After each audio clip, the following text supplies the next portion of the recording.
Welcome to the Heroic Voice. I am Dennis Maloney, your host, the publisher at Heroic Publishing. I am here on August, what is today? It's August 23rd, 23rd. 2025, with Kyle Kaminski to celebrate the 30th anniversary of his book that he produced in conjunction with Jason Johnson, The Resistance. This is the Heroic Voice, where I talk to comic book creators and other interesting people on a variety of subjects.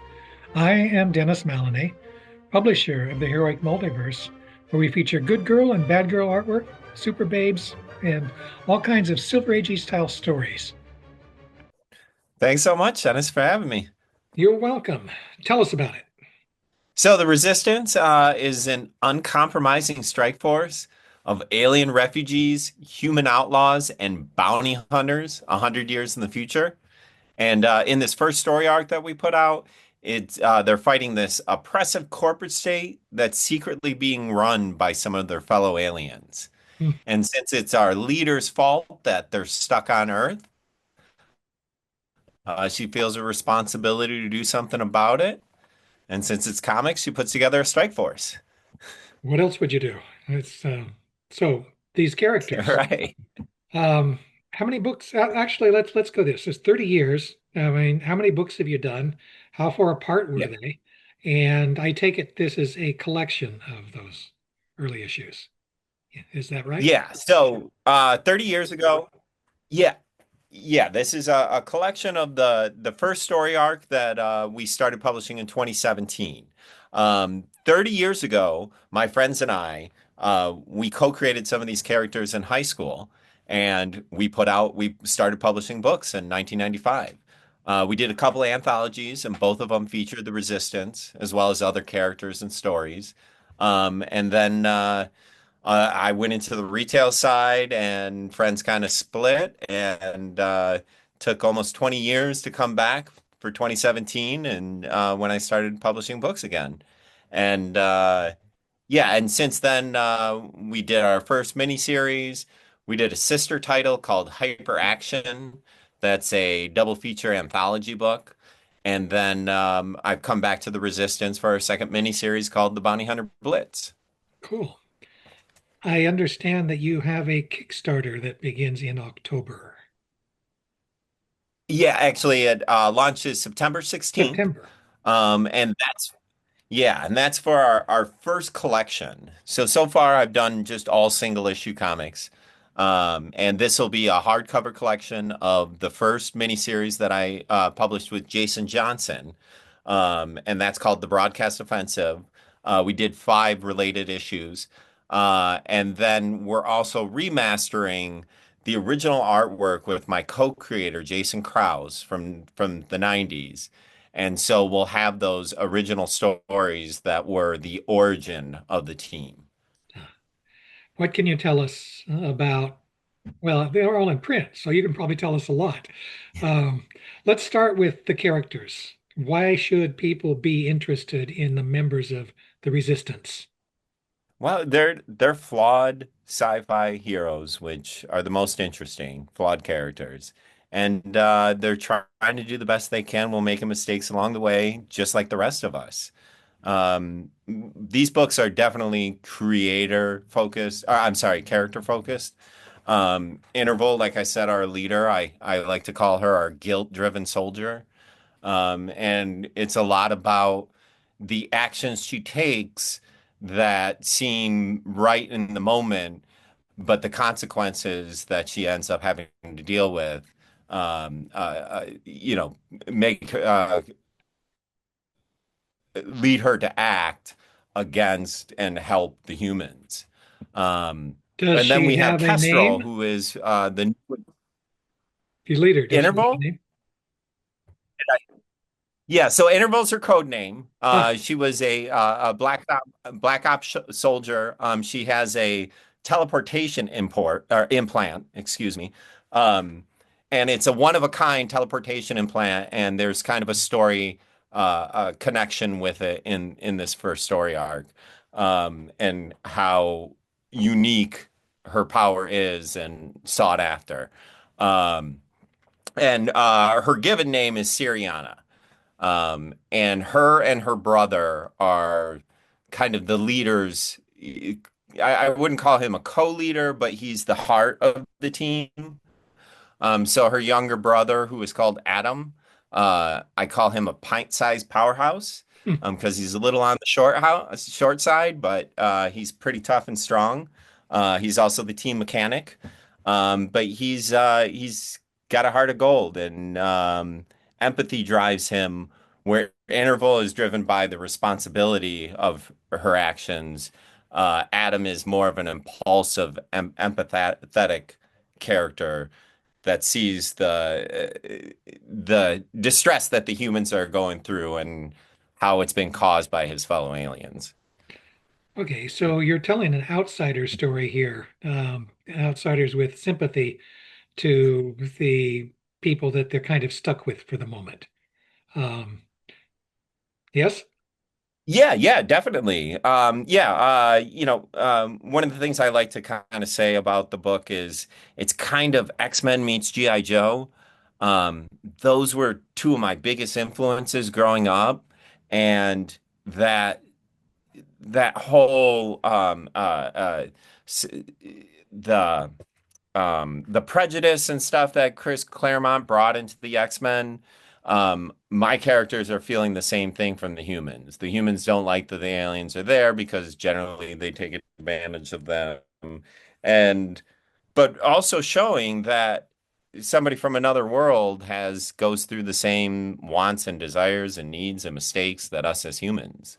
Um, and that's part of the reason why I like to tell a story about an alien, because you can still show the humanity of the character and have a receptacle that everyone might be able to relate to, regardless of who they are. Okay, tell us about the other members of the team. Okay. I mentioned Kestrel.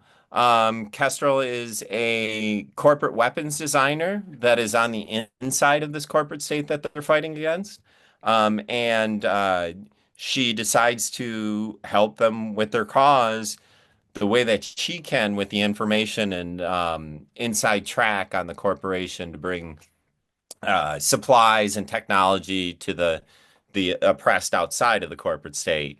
But she finds that being a part of this team means that she has to fight. She has to be physical. It's not just her brain that she's going to be using. So it's kind of this new world for her, joining this cause and taking on these new actions. Hmm. Okay, so the reluctant warrior. Yeah.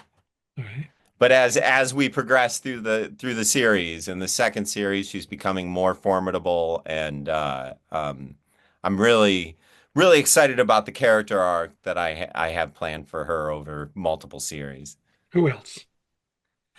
So then we have Fulcrum. I like to everyone I kind of give a little nickname. He's our serene swordsman. He is a he comes from the same planet as Interval and Adam, but is a different, we'll say, race. Where on his world, his people are the ones who Interval's people are prejudiced against, but now they're kind of all in the same boat together. So he's kind of gone through that aspect before. But his spirituality and his faith informs a lot of his actions and why he's joined this cause, looking for a noble, honorable cause to serve while he's spending his time on Earth. Ah, okay. Any more? Yeah, and then there's kind of Fulcrum's human partner, Grim. They met early on when Fulcrum first landed on Earth, and Grim is a former soldier and employee of the corporate state. But we see that when you are unemployed in this system, you don't have the same rights as everybody else. So he ended up using his skills as a soldier to become a bounty hunter. And when Fulcrum and him met, Fulcrum saw this another honorable warrior to work with and spend time with, and they eventually fell into Interval's cause and the Resistance. Okay, so that's five. Is there a sixth one? There is, yep. And that would be Melee. And Melee is another reluctant hero. He was a former thief and orphan who grew up outside the corporate states, and he fell into the criminal lifestyle to trying to survive, and was damaged both physically and mentally by it. And Interval found him at Okay, his lowest and gave him a cause to work for. And he's this acrobatic thief who uses a weapon called tonfas to fight the armored soldiers of the corporate state. cool. All right. That it? I think so. All right. Now I'm going to I give could you an talk opportunity forever, here. Dennis. I'm going to give you an opportunity here to practice Okay. your Kickstarter pitch. Okay. Tell viewers why they should be interested, why they should support this project. Um, So so back to the conversation. yeah, yeah. Your Kickstarter pitch. Um, yeah, it's weird. I haven't thought of the Kickstarter pitch separate than the pitch of the book, Well, which maybe that should tell you something. Maybe right, the right. pitch for the No. book is your Kickstarter pitch. Right, right. So Um, do it. okay, okay, we'll go. It's something you've heard, but or parts that you've heard. But yeah, so the Resistance Volume 1 hardcover collection will be on Kickstarter September 16th, and it's about an uncompromising strike force of alien refugees, human outlaws, and bounty hunters 100 years in the future. This first collection, I'm sorry, this first book collects our first story arc, The Broadcast Offensive, where the team is fighting against an oppressive corporate state and its secret alien leadership. And plus, we'll have a retrospective of the first appearance and stories of the Resistance from 30 years ago, remastered, recolored, included in the book. Excellent. So that's a capsule summary of the plot. What can you tell us about the progression of the story? Did you actually have the full thing in mind when you started, or did this develop as you went along? Well, again, so these characters I created, like I said, over 30 years ago in high school with one of my best friends. We were 20 when we published the first book. So it's really amazing how many of the world and the ideas are still the same. Because, we were influenced by all of those great sci-fi cautionary tales of the 70s and 80s to create this world that we could drop superhero style characters into. Um, it's but it seems like we keep coming back, and every once in a while, it seems like we're trying to tell a story that reflects today's times, but it's the same story that we've been kind of telling for the last 30 years. But I think the biggest thing that progressed is focusing on the characters and their arcs and the things that they go through, as opposed to kind of that theme in the 90s where it was a lot more plot driven about the funds, the crazy, how crazy can you get instead of um, characters really dealing with internal struggles. I think, and yeah, and becoming a better writer. After No, 30 years, one would yeah, hope. Oh my goodness. Um, okay, so we're basically talking then about a series that's using this conflict as a background for the development of the characters who were involved in that conflict. yes, Right. yes. And it's, Um, kind of like at the end of the day, the original Star Wars trilogy is Luke Skywalker's character arc. But there's so many fun characters and people, obviously see it as an ensemble. I kind of look at the Resistance in the same way. When you reduce it, it's Interval's story arc, it's Interval's life told along with these other colorful, fantastic characters. you do realize that Darth Vader is in fact the hero of the Star Wars series. Well, I mean, we can discuss that. It showed that Anakin Skywalker was corrupted by his power to become evil. And once he had the power, he didn't know how to relinquish it. and Mhm. that's what made him evil. Yes, I would agree to some extent with that analysis. Yes. What about the resistance? There's a risk when you're engaged in some sort of noble quest that you will actually fall to the dark side. Right, right. And that's what they've seen in their fellow aliens. They were all marooned on Earth together in a military battleship. And so Interval has seen all her fellow aliens use their technology and their knowledge to enrich themselves and to give themselves power. Where, yeah, she's I guess a little more liberal, where she feels the power should be in everybody's hands, Okay, and that so these outside aliens that she brought to Earth shouldn't be the ones in charge of the humans who were born and live here. all right, we're talking about two fundamentally different philosophies then Yeah. you're Yeah. presenting. The one philosophy, the philosophy that the United States was somewhat founded on, is the notion that power needs to check power, right? Right, That's right. what you're talking about with the resistance trying to check the Yeah, power of the other aliens. The other aliens clearly subscribed to the notion that power needs to be localized in a single place for the greater good, right. right? Well, that's their outside uh, presentation of it, but it's really for their own good. But as I said, that notion inevitably will corrupt, right? Yeah, Because as you said, they have power, they don't want to give it up. right, right.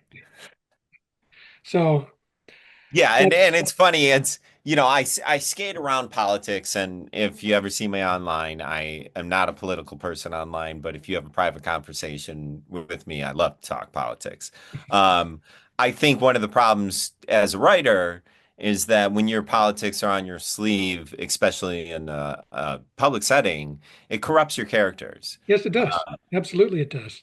And so one of the things that I've tried to do, and in this first story arc, uh, uh, one of the leaders of the corporate state is actually Kestrel's boyfriend, and he's become the leader because his family is the namesake.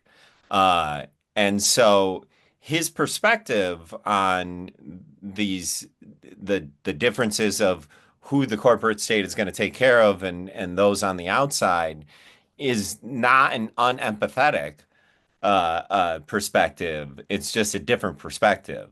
And I don't know if I could tell that correctly if if it was colored with politics. No, you shouldn't do that. I agree with you completely. The important thing about the stories are the story itself, right? The characters in the story, Right. whatever the basic plot is, you have a beginning, you have a middle, you have an end, right? And that kind of brings me, I assume that your 5-part series follows that format. There is some sort of end to that 5-parter. Yes, yes, yeah. I am a big fan of long form storytelling, but my intention with this series is to start it with 3 series of miniseries, where each miniseries has a beginning, middle, and end, and has a conclusion for that story arc, but there's a character arc that runs through all of them. And yeah, I have 100 issue outline and hope to one day get to that. But So, what can you tell us about your second story arc, the one that you say you're working on now? yeah, well, the second story arc is the Bounty Hunter Blitz. We've actually published the first 3 issues. It's a 4 issue miniseries. But I wanted to come and do the collected hardcover before we finish it. But yeah, it's after the events of the Broadcast Offensive, which are in this first miniseries, without spoiling too much, the Resistance end up being the most wanted criminals in the land.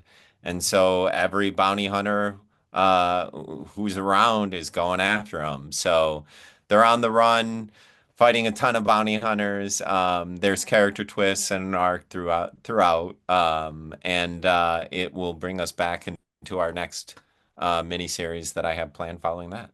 Ah, I okay. don't want to give too much away, but So, arc 1, some sort of success, followed by arc 2, the consequences of that. success? I don't think Arc One would be constituting success, but that might be a spoiler. Okay. All I right. will say so the name the Resistance, it's kind of it's kind of a take on the Untouchables. Hmm. So they are the few that are resistant to the corruption and manipulation of the corporate states. Ah, that's where it comes from. And but spoiler alert, in this first story arc, we find it's ironic for some of them. Oh, all righty. You alluded to social media a few moments ago. Where Yeah. can people follow and communicate with you? Well, the easiest is at Big Blue Comics. That's the publisher. And it's a one-man operation. But Instagram, Facebook, YouTube at Big Blue Comics. And then at KJ Kaminski in some form on Facebook and Instagram. And Okay. then, of course, our website, bigbluecomics.com. Very good. Very good. All right. Before we wrap this up, Okay. what else would you like to talk about that I have not brought up? Maybe other projects that you're working on. Sure. I mean, the other miniseries that I've done, if it's we published 5 issues of a series called Sophia Saturn. It's different than the Resistance. It's sci-fi adventure, but it's about a high school senior ready to start her adult life until her and her friends get sucked through a cosmic wormhole. It's kind of the Archie gang lost in space, and we did our first the first complete story arc with an artist Ben Herrera, who drew X-Men Adventures for Marvel back in the day, and a number of projects.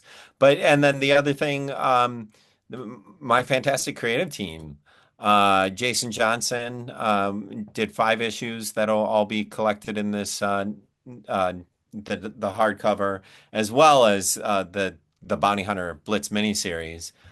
He got his start with Wildstorm Studios back in the day, which was Jim Lee's studio, which was part of Image before he went to DC.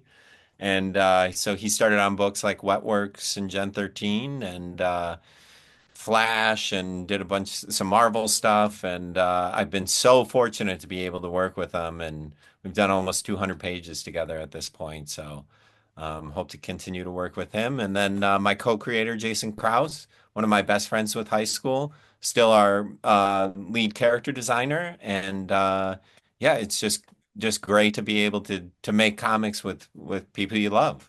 Oh yeah, yeah. You got to have a good working relationship. That's Yeah. absolutely the case, unless you're at DC or Marvel. But Then it's Kyle, about any last thoughts here before we wrap this up? I do want to uh, thank you for coming on the show. well, I want to thank you, Dennis. Yeah, if you don't know, my girlfriend sent out the initial email, and I wasn't aware, but your history with the Champions title had inspired me to learn more about copyrights and trademarks when I was Oh, younger. And cool. it was always such an interesting story from coming from the games and the creator-owned characters and the individuals, and then obviously the trademark issues. Like, I just love all that stuff, and Well, let me pose a I question really to you appreciate. then. Do you have out of our books, do you have a favorite character?